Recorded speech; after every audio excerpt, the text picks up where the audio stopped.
Hello friends, YouTube tutorial में आपका स्वागत है। इस वीडियो लेक्चर में हम गयासुद्दीन तुगलक, जिनका शासनकाल 1321 से 1325 रहा, इनके विषय में हम विस्तृत रूप से परिचर्चा करेंगे। गयासुद्दीन तुगलक तुगलक वंश का संस्थापक शासक था। आइए शुरुआत करते हैं। गयासुद्दीन तुगलक दिल्ली सल्तनत में तुगलक वंश का शासक था, जिसे इतिहास में गाजी मलिक तुगलक गाजी गयासुद्दीन तुगलक के आदि नाम से जाना जाता है। तुगलक वंश का इसे संस्थापक शासक कहा जाता है। शासक बनने से पूर्व वह उत्तर पश्चिमी सीमांत प्रांत का गवर्नर था और इस दौरान उसने लगभग 29 बार मंगोल आक्रमण को असफल किया था, जो उसकी विशिष्ट सैनिक और सेनापति की प्रतिभा को दिखाता है। वह दिल्ली सल्तनत का पहला शासक था जिसने अपने नाम के साथ गाजी शब्द को जोड़ा था।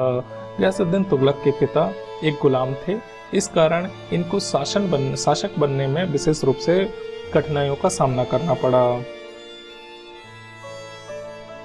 गयासुद्दीन तुगलक का शासनकाल 4 वर्ष का रहा, लेकिन इन्होंने कुछ विजय अभियान किए, जिनमें पहला विजय अभियान 1321 में वारंगल पर किया गया, लेकिन इस विजय अभियान को काकतीय राजा प्रतापरुद्र देव ने असफल कर दिया। दूसरी बार गयासुद्दीन तुगलक ने 1323 में शहजादे जौना खां, जिसे इतिहास में मोहम्मद बिन तुगलक के नाम से जाना जाता है, दक्षिण भारत पर आक्रमण करने के लिए पुनः भेजा।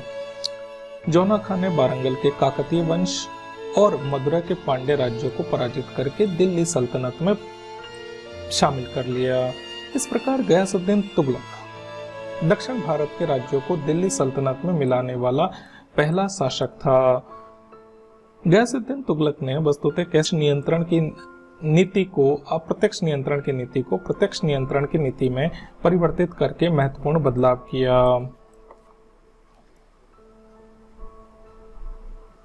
गयासुद्दीन तुगलक ने कुछ राजस्व और कर व्यवस्था में सुधार किए। गयासुद्दीन तुगलक ने कृषि को प्रोत्साहन देने के लिए किसानों के हितों पर विशेष रूप से ध्यान दिया।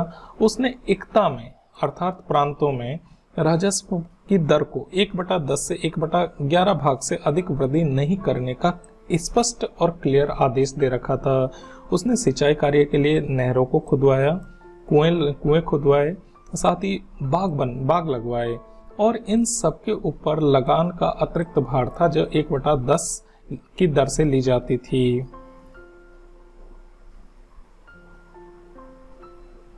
गयासुद्दीन तुगलक ने कुछ सार्वजनिक कार्य किए, जिनके तहत उसने कुछ किलों का निर्माण किया, पुलों का निर्माण किया, नहरों का निर्माण किया। सल्तनत काल में डाक व्यवस्था को सुदृढ़ करने का श्रेय गयासुद्दीन तुगलक को जाता है। बर्नी ने डाक व्यवस्था का विस्तृत वर्णन भी किया है, जिसमें गयासुद्दीन के प्रयासों की भूरी प्रशंसा की गई है। गयासुद्दीन तुगलक ने एक महत्वपूर्ण परिवर्तन करते हुए यह किया कि राजकीय ऋणों की वसूली न होने पर शारीरिक यातना जो दी जाती थी, अब तक उसे पूर्ण रूप से समाप्त कर दिया। गयासुद्दीन तुगलक वस्तुतः कट्टर सुन्नी मुसलमान था। उसकी इस्लाम धर्म में गहरी आस्था थी।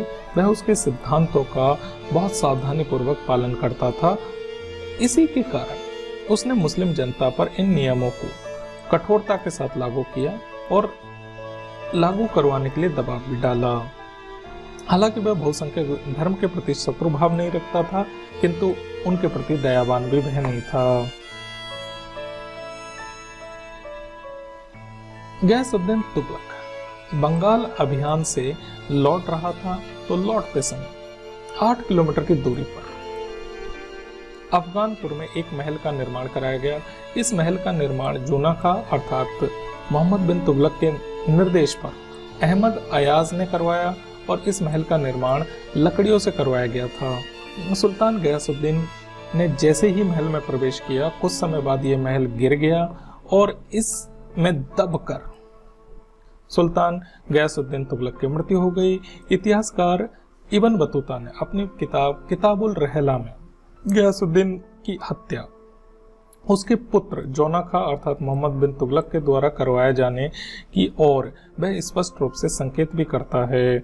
गयासुद्दीन तुगलक का मकबरा तुगलकाबाद में अवस्थित है। इस वीडियो लेक्चर में हमने गयासुद्दीन तुगलक के विषय में विस्तृत परिचर्चा की। Thank you so much.